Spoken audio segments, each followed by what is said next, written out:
The great council hall of the Galactic Empire stretched across 3 miles of polished metal. Today, something special was happening. The most powerful beings in the galaxy had come together to watch and laugh. General Thrax, a massive lizard-like creature with red scales, pointed at the floating screen in front of them. On it, small figures in green uniforms crawled through mud during what humans called training. "Look at these pathetic creatures." Thrax's voice boomed through the hall. "They think they can join our empire." The other alien generals burst into laughter. Commander Vex, with her 4 arms and silver skin, wiped tears from her 6 eyes. "They move so slowly. My grandmother could run faster than their best soldiers." On the screen, human soldiers were doing push-ups, running obstacle courses and practicing with primitive weapons. To the aliens watching, it looked like children playing war games. 50 Earth years, said Admiral Kor, his tentacles waving in amusement. 50 years these humans have been begging to join us. Every year, the same pathetic application. The holographic document appeared in the air above them. Request for Galactic Empire membership. Planet Earth. Application. Done. 50 glowed in blue letters. "What do they offer us?" asked General Thrax, pretending to read seriously. "Oh yes, military support." The entire hall exploded in laughter again. Commander Vex stood up, her forearms spread wide.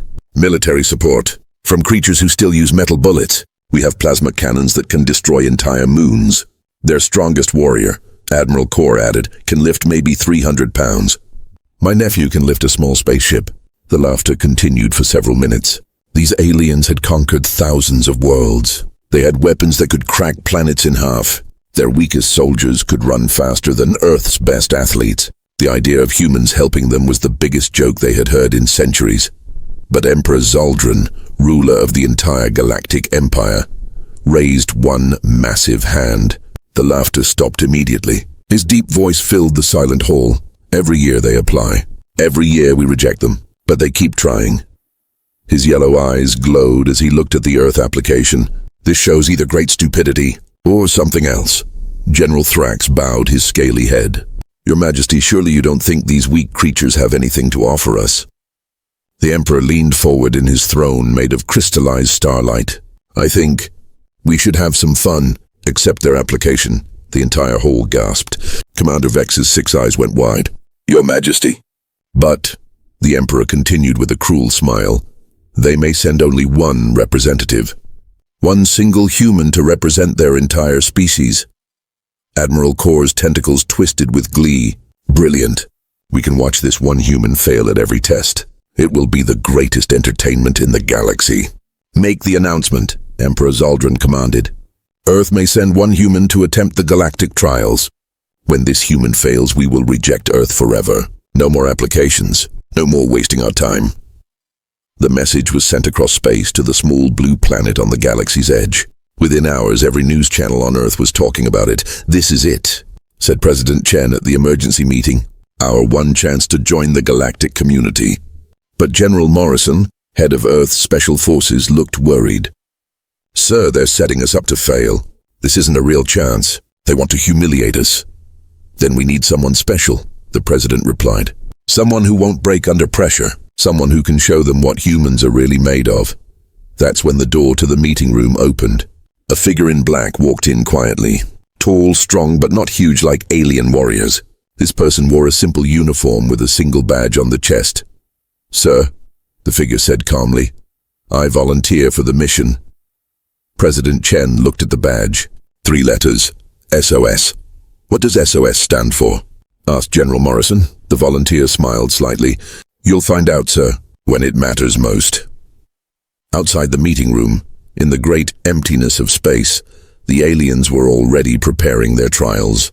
They had no idea what was coming their way.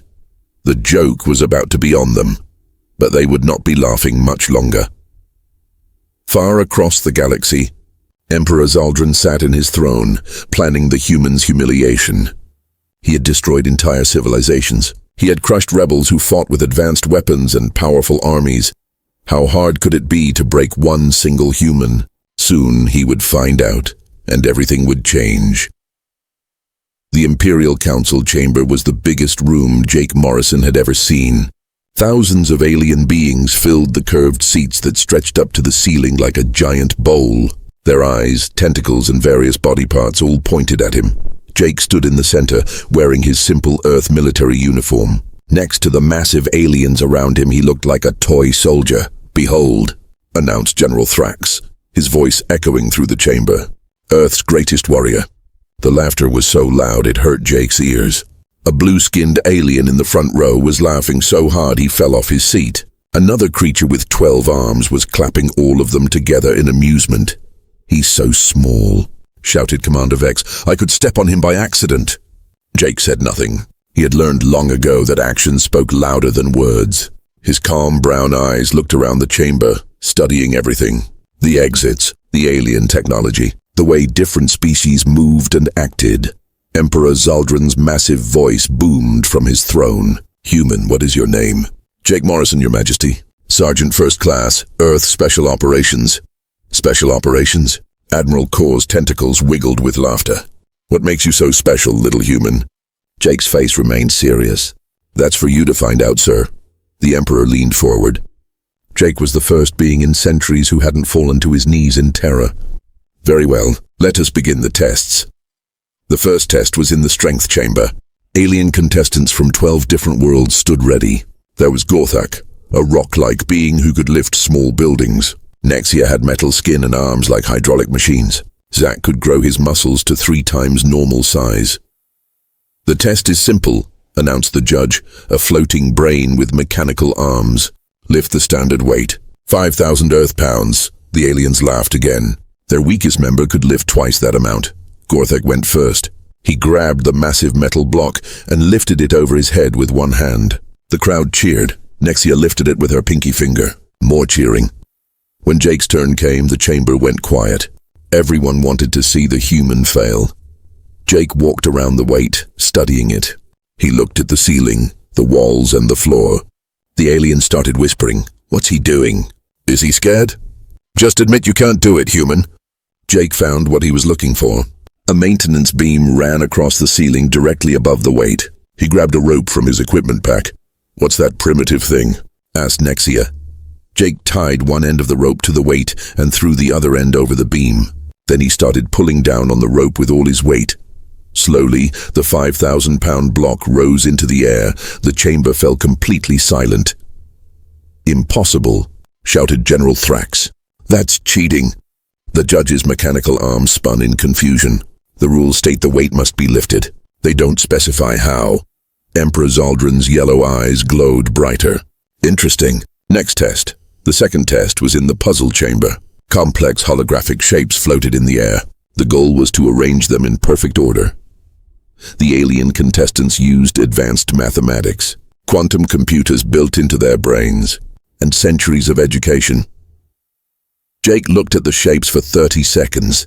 Then he started moving them, not in mathematical order, but in a pattern that looked artistic. "That's wrong," protested Zack. "The formula requires..." The shape suddenly clicked into place.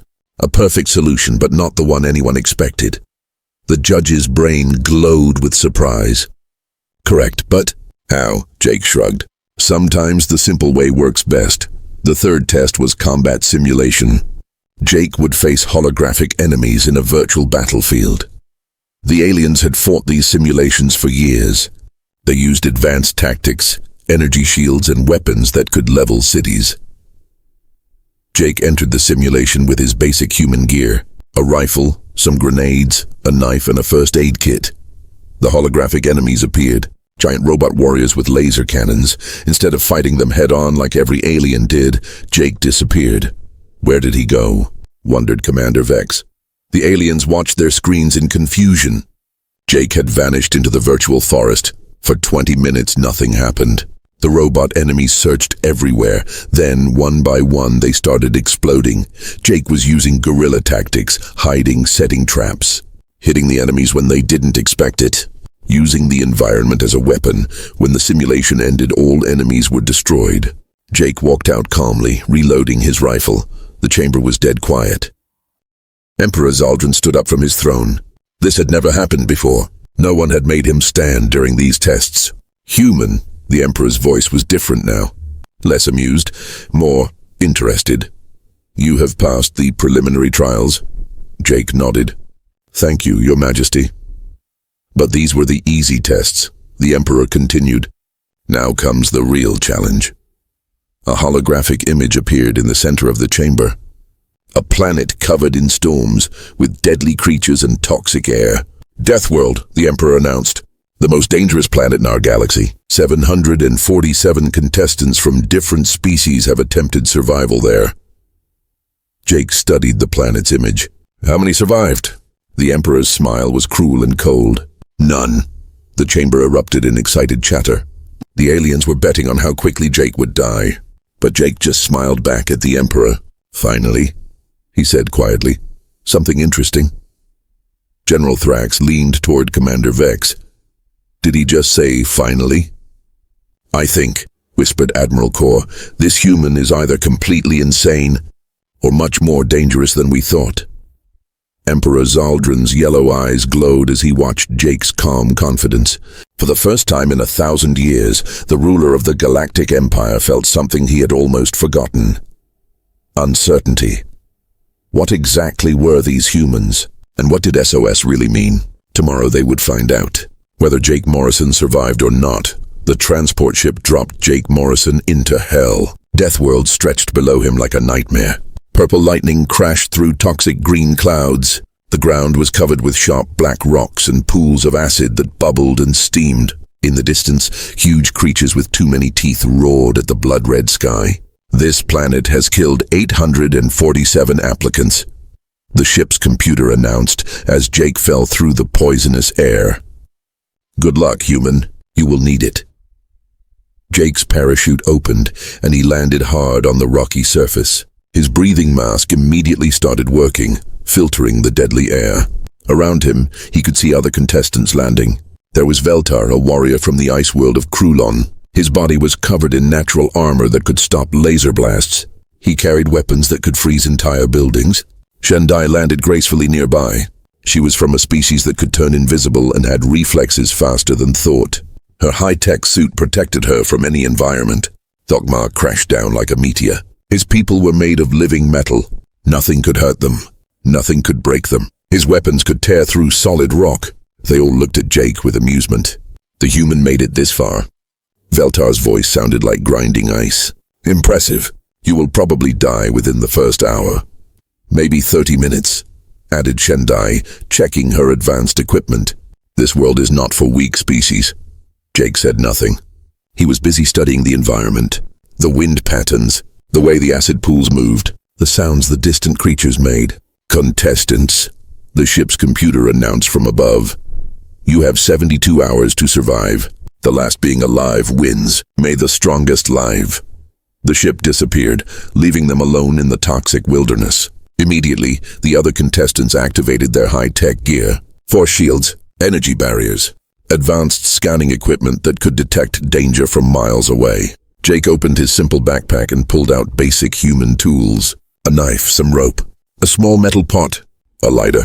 What are those primitive things? Laughed Thokmar. Do you plan to fight this world with Stone Age equipment? Jake started gathering dead plants and dry wood. Sometimes old ways are better ways. Within 20 minutes, Jake had built a small fire. The other contestants stared in shock. What is that? Whispered Shendai. That orange and yellow energy. Fire, Jake said simply, warming his hands. Heat, light, protection. None of the alien species had ever developed fire. Their worlds were too different. Their evolution had taken other paths. To them, Jake was performing magic. But the real magic came when night fell. Deathworld's night was darker than space. The other contestants activated their light sources, which immediately attracted every dangerous creature on the planet. Veltar's bright energy torch brought a swarm of flying acidic insects. His armor protected him, but he had to keep fighting. Shendai's scanning equipment sent out signals that called massive worm-like beasts from underground. She spent the entire night running and hiding. Thokmar's metal body reflected light like a mirror, attracting flying predators with diamond-hard claws that could scratch even his metal skin. But Jake's fire was different. The smoke kept insects away.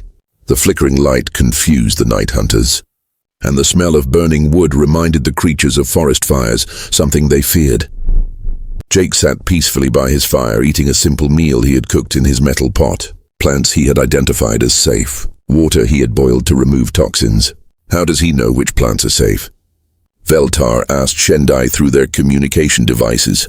I don't know, she replied, watching Jake through her scope. My scanners would need 6 hours to analyze each plant. He just looks at them. By the second day, the high-tech equipment was failing. Deathworld's environment was designed to destroy advanced technology. Acid rain corroded metal. Electromagnetic storms scrambled computers. Strange radiation drained power sources. But Jake's simple tools kept working. When Veltar's water purifier broke, Jake showed him how to boil water over a fire. When Shendai's food synthesizer stopped working, Jake shared plants he had found and prepared. When Thokmar's navigation system failed, Jake taught him to read the stars and follow the wind. Why are you helping us? Asked Veltar. We are your competitors. Jake looked up at the alien sky. Because that's what humans do. We help each other survive. The aliens had never encountered this concept. In their societies, only the strongest lived. The weak were left behind. But Jake was showing them something new. Cooperation, teamwork, sharing resources so everyone could survive. By the third day, they were working together.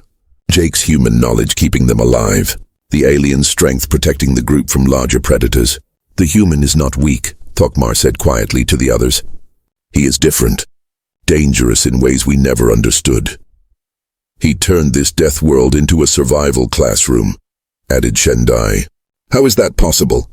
But their conversation was interrupted by a sound that made the ground shake. A roar that was deeper than thunder, longer than an earthquake. In the distance, something massive was moving toward them, something that made the other predators run away in terror. The apex predator, whispered Veltar. The creature that killed all 847 previous contestants. It appeared over the rocky hill like a mountain that had learned to walk. 50 feet tall, covered in armor thicker than starship hulls, eyes like burning stars, claws that could slice through anything. The aliens' most advanced weapons had never even scratched this beast. Run! Shouted Shendai. Veltar and Thokmar were already moving, their courage finally broken. But Jake stood still, watching the monster approach. Human! Screamed Veltar. You cannot fight that thing. Jake smiled and reached into his pack. He pulled out a small device that none of the aliens recognized. Time to show you what SOS really means, he said quietly. The apex predator charged, its massive feet shaking the ground like earthquakes. Jake pressed a button on his device. The world exploded in light and sound. And for the first time in its existence, the apex predator felt something it had never known before. Fear. But what Jake had done, and how he had done it, would have to wait.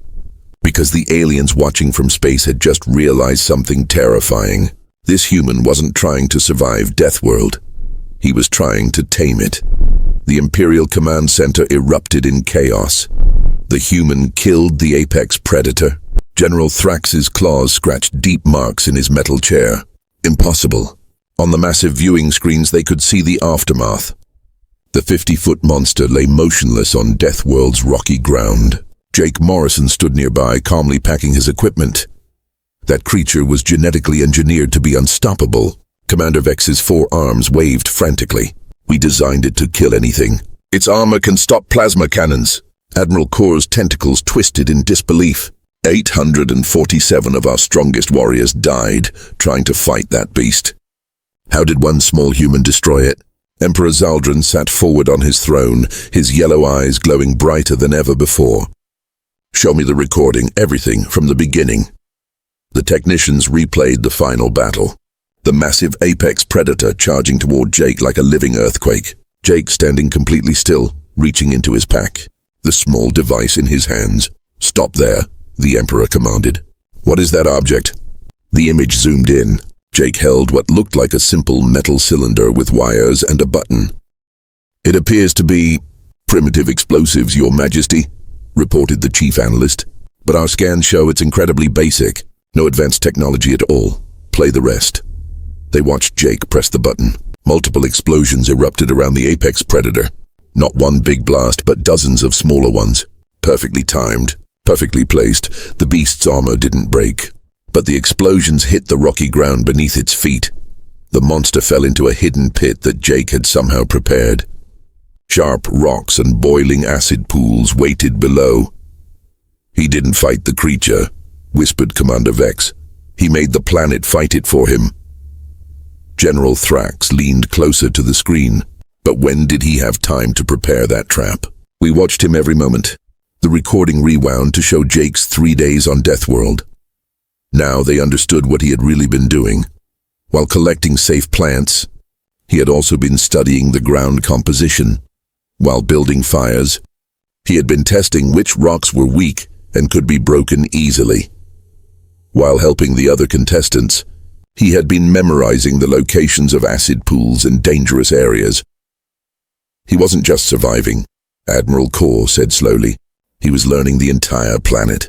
Emperor Zaldrun stood up from his throne. In 1,000 years of ruling, he had never been this surprised. "Send a research team to Earth immediately. I want to know everything about these humans." Within hours, alien scientists were scanning human history, culture, and military records. What they found changed everything they thought they knew. "Your Majesty," the lead researcher reported, her voice shaking. "These humans, they are not what we thought." "Explain." "They have been fighting constant wars for thousands of years, not against other species, against each other, and against their own planet." The Emperor's massive form leaned forward. "Continue. Earth tries to kill them every day. Storms, earthquakes, volcanoes, diseases, wild animals. Yet they not only survive, they thrive." Images of human history filled the viewing screens. Humans crossing frozen wastelands, climbing the highest mountains, exploring the deepest oceans, building cities in deserts and jungles. They fight wars where millions die, then work together to build even greater civilizations. The researcher continued. They split atoms to create weapons, then use the same knowledge to heal diseases. Commander Vex studied the data in amazement. They sent explorers to their own moon using primitive chemical rockets. No species has ever attempted space travel with such basic technology. "Look at this," added Admiral Kor. "They have thousands of different languages, cultures, and governments. Yet when threatened, they unite instantly."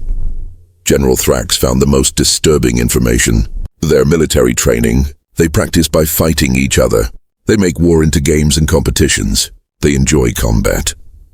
But notice this pattern, the chief analyst pointed out. The humans who survive their training programs are not the strongest or the fastest. They are the ones who adapt, the ones who never give up, the ones who find new solutions to impossible problems. Emperor Zaldrun processed all the information. Slowly, a terrible understanding began to form. "Show me their casualty reports from major conflicts." The numbers appeared on screen. Battles where humans had lost millions of soldiers, yet kept fighting. Wars that lasted for years, even decades. "They don't surrender," the Emperor said quietly. "Even when defeat is certain, even when the cost is enormous, they never surrender." The research team exchanged worried glances.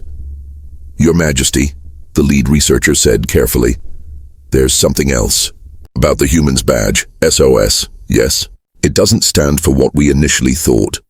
According to their military records, SOS means survival, overcome, sacrifice. It's their special forces motto," added another scientist. "Given to humans who have proven they can survive anything, overcome any obstacle, and sacrifice everything for their mission." The command center fell. Silent, Emperor Zaldrun stared at the screen, showing Jake Morrison calmly walking away from the dead apex predator. "He wasn't trying to join our empire," the Emperor said slowly. "He was evaluating it." "Evaluating us, Your Majesty?" "Testing our capabilities, learning our strengths and weaknesses, studying how we think and fight." The implications hit everyone at once. "If one human can do this," whispered General Thrax, "what could 1,000,000 humans do?" "Or 1,000,000," added Commander Vex. Admiral Kor's tentacles went completely still. "Your Majesty, what if they don't want to join our empire? What if they want to replace it?" On the screen, Jake Morrison was walking toward the extraction point. Soon he would return to the Imperial Command Center. Soon he would stand before the Emperor again, and the Emperor had no idea what Jake Morrison's real mission was, but he was beginning to suspect that everything was about to change. The human had proven something on Death World. Not just that he could survive, but that humans were not the weak species everyone thought they were. They were something much more dangerous. They were survivors who had learned to thrive in hell, and now they had come to the stars. The question was no longer whether humans could join the Galactic Empire. The question was whether the Galactic Empire could survive the humans. Emperor Zaldrun pressed a button on his throne. "Bring Jake Morrison to me immediately, upon his return, and prepare the throne room for a private audience. Just the two of you, Your Majesty." The Emperor's yellow eyes glowed with a mixture of respect and fear. "Yes, I think it's time to hear what this human really wants." But in the back of his mind, a new thought was forming. What if the humans didn't want anything from the Empire? What if they had come to offer something instead? Something the galaxy desperately needed, but had never known how to ask for. Something only a species of survivors could provide. The answer would come soon, and it would change everything. The Emperor's private throne room was the most sacred place in the galaxy. Only the most powerful beings had ever entered. Most visitors fell to their knees the moment they saw Emperor Zaldrun's massive form seated on his throne of crystallized starlight. Jake Morrison walked in wearing his simple Earth military uniform. He did not kneel. "You dare enter my presence without showing respect?" The Emperor's voice could shake planets. It had made entire species surrender without a fight. Jake looked directly into the Emperor's glowing yellow eyes. "Humans kneel to no one, Your Majesty, but we do show respect to those who earn it." For the first time in 1,000 years, someone had spoken to Emperor Zaldrun as an equal. The massive ruler studied the small human standing before him. "Sit," the Emperor commanded, gesturing to a chair that appeared from the floor. Jake sat calmly, completely relaxed, as if he was having coffee with a friend, instead of facing the most powerful being in the galaxy. "You killed the apex predator," the Emperor said. "I did." "You survived Death World." "I did." "You made my generals question everything they thought they knew about warfare." Jake smiled slightly. "That was the idea." Emperor Zaldrun leaned forward. "What is your real mission, Jake Morrison?" Jake was quiet for a moment, choosing his words carefully. "Earth sent me here to see if the Galactic Empire was worth joining." "And your conclusion?" "The Empire is powerful, advanced. You've conquered 10,000 worlds through superior force and technology." Jake paused. "But you have a problem." The Emperor's eyes flared brighter. "Explain." "You've grown weak through easy victories. Your species have forgotten how to adapt, how to overcome real challenges, how to survive when everything goes wrong." "We are the strongest force in the galaxy." Jake nodded. "Yes, but strength without adaptability is brittle. It breaks when faced with something truly unexpected." The Emperor was silent, processing Jake's words. "What do humans want?" he finally asked. Jake stood up and walked to the massive window that showed the stars. "We don't want to join your empire, Your Majesty." The Emperor's massive form tensed. Was this a declaration of war? "We want to offer you something better," Jake continued. "Partnership." "Partnership?" The Emperor's voice was dangerous. "What could your primitive species possibly offer us?" Jake turned back to face him. "Survival." The word hung in the air between them. "Every species in your empire has become dependent on technology, overwhelming force and easy solutions. But what happens when you face an enemy that can't be defeated by plasma cannons? What happens when your advanced computers fail? What happens when you encounter a problem that pure strength can't solve?" The Emperor thought about the apex predator, the creature designed to be unbeatable, destroyed by simple explosives and clever tactics. "You're saying we're unprepared for unconventional warfare." "I'm saying you're unprepared for real warfare," Jake replied. "The kind where survival depends on creativity, adaptability, and never giving up." Jake walked closer to the throne. "Earth offers to share what we've learned. Not as subjects of your empire, but as allies, partners. What have you learned?" Jake's voice became serious. "How to turn any environment into a weapon. how to win battles with inferior equipment, how to unite different groups against a common threat, how to keep fighting when defeat seems certain, how to survive, the Emperor said quietly. How to thrive, Jake corrected. There's a difference. The Emperor stood up from his throne. His massive height made Jake look like a child, but somehow Jake did not seem small. What would this partnership look like? Jake smiled. Human advisors working with your military forces, teaching them unconventional tactics, showing them how to think like survivors instead of conquerors. And in return, access to your technology, your knowledge of the galaxy, your trade networks. Jake paused. And something Earth has always wanted, which is to explore the stars, to meet new species, to discover what's out there beyond our small blue planet. The Emperor walked to the window and stared out at his vast empire.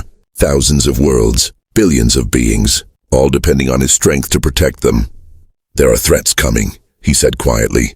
From outside our galaxy, things my spies have detected at the edge of space. Enemies that our conventional forces may not be able to stop. Jake joined him at the window. What kind of threats? Unknown, powerful, using tactics we've never seen before. The Emperor's voice carried worry for the first time. I've been wondering how to prepare for enemies we don't understand. Now you know, Jake said simply. The Emperor looked down at the human standing beside him. You would really help us? Even though we laughed at your species?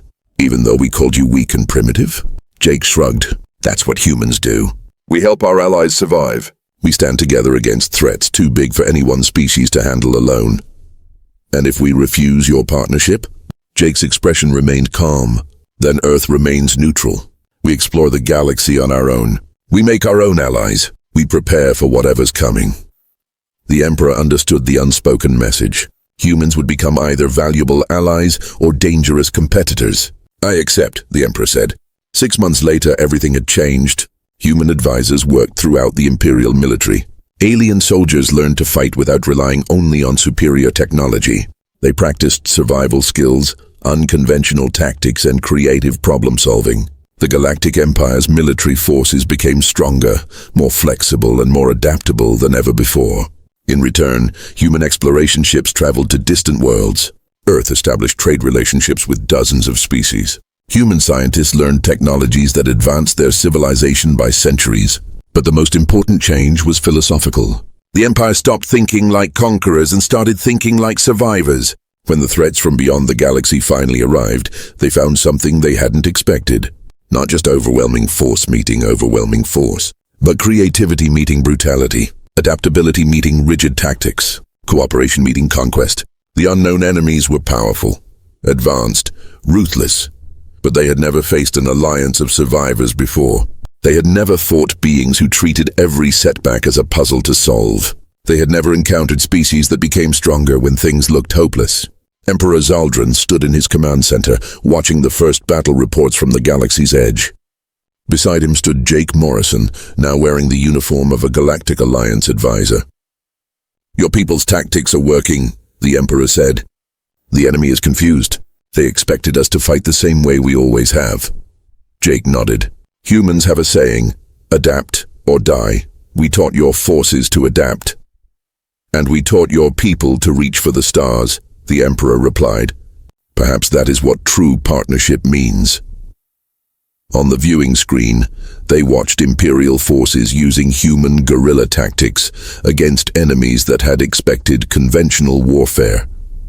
The galaxy's greatest empire and its smallest member species working together as equals. The enemies from beyond had made one critical mistake. They had underestimated not just human resilience, but what humans could teach others about survival. Jake Morrison smiled as he watched alien soldiers using Earth tactics to protect their worlds. His mission was complete. Earth was no longer the galaxy's joke. It was the galaxy's teacher. And sometimes the teacher becomes the most powerful force of all. The Galactic Empire had laughed at Earth's special forces, until one SOS operative showed them what humanity really meant: survival, overcome, sacrifice, and now, partnership.